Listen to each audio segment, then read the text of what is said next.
I want to say all praises to Yahweh Bashim, Yahweh Shai Bashim Kakudash, Brother Elder Bishop Python, back at you with another video. And in this video, I want to address Margaret Sanger, the founder of Planned Parenthood.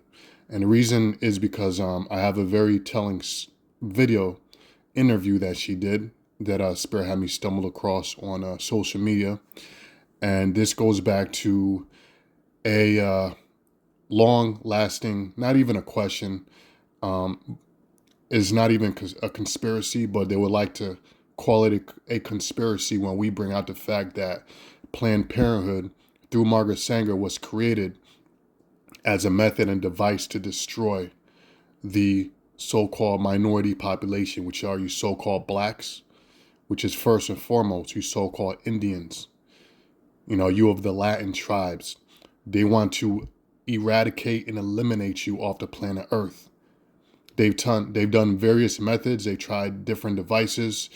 The most successful to date is Planned Parenthood, where they manipulated the minds of the women of our nation to put forth their degrees, their independence, to forefront that ahead of having children, starting a family, and becoming a wife.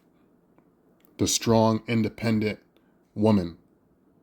And this was all a ploy, and this was all part of the agenda to destroy the so-called black population. Now you see here on the screen, fact check, was Planned Parenthood started to control the black population? Question. And again, we've been teaching, prophesying for a very long time that this was the purpose of Planned Parenthood. And of course, we get a lot of backlash, and people like to talk negatively about us, saying that we're pushing forth a false narrative, a lie. So let's just hear out the serpent's mouth herself. And I'm going to read a couple scriptures, and I'll give you some to read yourself, and that might be it. So we've spoken about Planned Parenthood and Margaret Sanger many times. I myself on this channel have done videos. But let's hear out the devil's mouth herself. Let's go right here. Now, this is 1957. Mike Wallace interviewed Planned Parenthood founder Margaret Sanger. And you can see, look how evil she looks. Do you believe in sin? When I say believe, I don't mean to believe in committing sin. Do you believe there is such a thing as sin? Well, I think the greatest sin in the world is bringing children into the world that have disease from their parents, that have no chance in the world to be a human being, practically. Delinquents, prisoners, all sorts of things, just marked when they're born. Who's she talking about? They're going to be delinquents, they're going to be prisoners. Who do you think she's talking about? Let's rewind. I'm not going to say much. She's going to say it all. If you have a brain, you can figure it out. Do you believe in sin? When I say believe, I don't mean to believe in committing sin. Do you believe there is such a thing as sin? Well, I think the greatest sin in the world is bringing children into the world that have disease from their parents, that have no chance in the world to be a human being, practically. Delinquents, prisoners, all sorts of things, just marked when they're born. That, to me, is the greatest sin that people can commit. But sin in the ordinary sense that we regard it, do you believe or do you not believe? Well, what would they be? Do you believe that infidelity is a sin? Well, I'm not going to specify what I think is sin. I've stated what I think is the worst sin.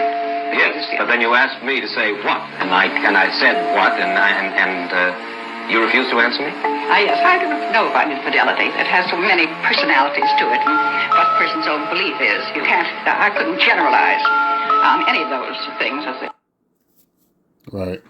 So when it came to asking the question about infidelity, meaning a woman sleeping around, she had nothing to say. But the worst sin, according to Margaret Sanger and to the elites and to those that push for the Planned Parenthood agenda, and they didn't shut down Planned Parenthood, they're still around. So obviously this interview is out there. It's well known what her beliefs are. It's well documented. the inspiration for Planned Parenthood, which was to depopulate the so-called minority race. But the Planned Parenthood buildings are still around and have not been shut down, which shows you what, that this institution, this corporation, America, they stand by Planned Parenthood. And they do all sorts of ungodly things with those fetuses. And, we're not going to go into that in this video. But you can research yourself. So let's go to a couple scriptures. Now, Margaret Sanger and her nation of people, the so-called white people, they're known in the Bible as Esau or Edom. Okay? So let's read a couple scriptures about how the Most High feels about this nation. First, let's go to Psalm 83.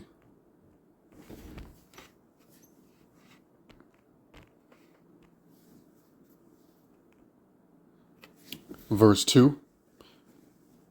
It says, "For lo, thine enemies make a tumult."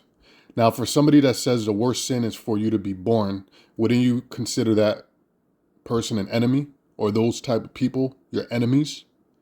"For thine enemies make a tumult, and they that hate thee lifted up the head. They have taken crafty counsel against thy people and consulted against thy hidden ones." Planned Parenthood is one of those crafty counsels, because they did not come straight out and say, "Hey, we created Planned Parenthood so we could depopulate you." They framed it around having children, due to an unfortunate circumstance, rape, molestation. They always use those extremes cases to justify the cause. So we should give the woman an out, or allow the woman to be independent, sleep around, and get rid of the child. And of course, the justification, because the father does not want to step up, or the father's not around, whatever they can say to make the woman feel good about murdering the child. But the real reason behind this is to depopulate our nation. And it's a hands-off operation. In other words, they don't have to do anything. They just seduce your mind, have you believing in a lie that the children is holding you back from becoming an independent woman, and you'll do the job for them. You'll walk yourself into the abortion clinic and have the abortions. And there are plenty of women walking around today that can't even have children if they wanted to, because they've gotten so many abortions that their womb is destroyed. So verse 3 says, "They have taken crafty counsel against thy people and consulted against thy hidden ones. They have said," in verse 4, "Come and let us cut them off from being a nation, that the name of Israel be no more in remembrance." Okay? So that is the agenda. Now let's see how the Most High feels about Edom, all right, the so-called white man. Let's see how he feels. Let's go to Obadiah. I'm going to just go to a couple of these, all right, because Esau has always had a perpetual hatred, okay, going back to Jacob and Esau, even going back to Cain and Abel. Esau, the so-called white man, so-called white race, if you will, always had a deep-seated, never-ending hatred for our people. And throughout history, they have given plenty of evidence to support that, even in the scriptures. So if we go to Obadiah 1, now this is going back into way back in time, into history, during the when the Babylonians took down the nation of Israel, which is our people. And this is the Most High pronouncing judgment against the so-called white man, because he was doing the same thing back then. Verse 10 says, "For thy violence against thy brother Jacob, shame shall cover thee, and thou shalt be cut off forever." So there's no forgiveness, there's no supplication, there's no sacrifice that this man can do. It does not matter how many of our people want to say forgive and forget. That was a long time ago. That mentality is holding us back as a nation. There's no future here for our people. Again, Planned Parenthood is, you go outside, they're still around, especially in the suburbs near where our people live. They're right there. So it shows you that the agenda, while you're figuring out how to love them harder, they're figuring out how to destroy you harder. So verse 10 says, "For thy violence against thy brother Jacob, shame shall cover thee, and thou shalt be cut off forever." So according to the Most High, his thoughts are there are no repentance. There is no repentance for this man. It doesn't matter how many of our people want to save him, want to forget. The Most High did not forget. He said he shall be cut off forever. So when the Most High pronounces judgment against this man, if you want to stand in the way between the Most High and that man, you're going to get ran down. So play with that fire, if you will, and you will literally be playing with fire. Literal fire, nuclear fire. Verse 11, "In that day thou stoodest on the other side." See, here the Most High, he didn't forget. He's recounting the history. He didn't forgive and forget. "In that day thou stoodest on the other side, in the day that the strangers, the Babylonians, carried away captive his forces, and foreigners entered into his gates, when they infiltrated into our homeland and cast lots upon Jerusalem, even thou was one of them." Verse 12, "But thou shouldest not have looked on the day of thy brother in the day that he became a stranger, neither shouldest thou have rejoiced over the children of Judah in the day of their destruction." And when did that change? During the time of slavery, they would send postcards and gifts to each other, rejoicing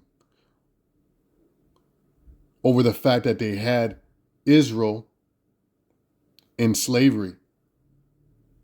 So you think all of a sudden it changed? Their attitude changed now? No.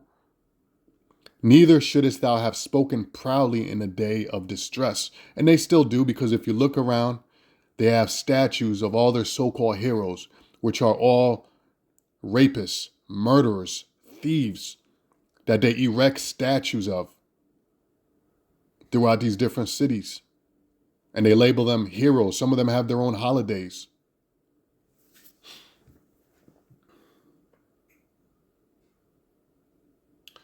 Let's go to Malachi.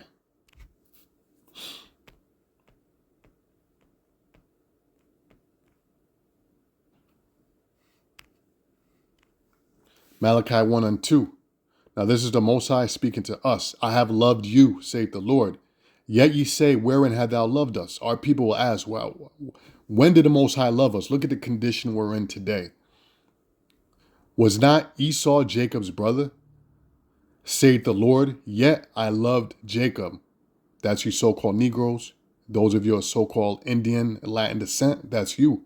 You stem from Jacob. Verse 3, "And I hated Esau, and laid his mountains and his heritage waste for the dragons of the wilderness." Verse 4, "Whereas Edom saith," this is a so-called white man, "we are impoverished, but we will return and build the desolate places. Thus saith the Lord of hosts," because Esau did come, he came from the caves to becoming the ruler of the world, as it stands right now.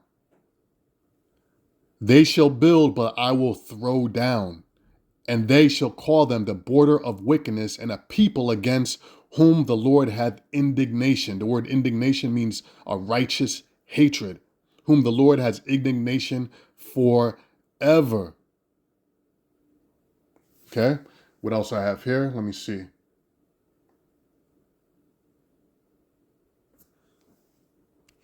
Let's go to Psalms 137.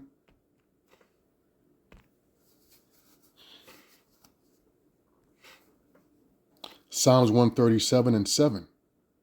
"Remember, O Lord, the children of Edom, and the day of Jerusalem, who said, race it, even to the foundation thereof." And this is going back, recounting the same history that was spoken about in Obadiah. Verse 8, O daughter of Babylon, who art to be destroyed. That's that indignation we just read about in Malachi. Righteous hatred. That indignation is going to lead to the destruction of Babylon, which is AKA modern day America. Happy shall he be that rewardeth thee as thou hast served us. So, speaking about payback here. Happy shall he be that taketh and dasheth thy little ones against the stones. So the Most High is talking about, and this is King David that wrote this, who was the Most High's beloved. And he said, he's talking about payback and revenge and vengeance. All right, so let's read one more, and then we'll end it on that. Let's go to Ezekiel, and this is a perfect way to end it.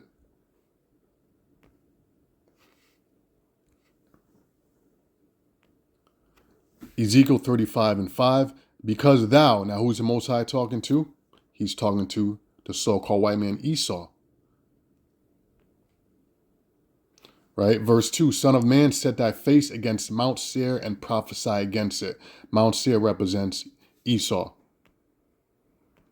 Verse 5, because thou hast had a perpetual hatred, meaning an everlasting hatred, and hast shed the blood of the children of Israel by the force of the sword, in the time of their calamity, in the time that their iniquity had an end. Till this day, Esau is playing with new methods to destroy us.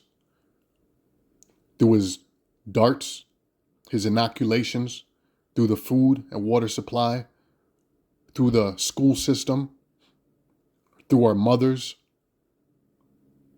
Verse 6, therefore as I live, saith the Lord, and how long does the Lord live? Forever and never and never and never and never and never and never.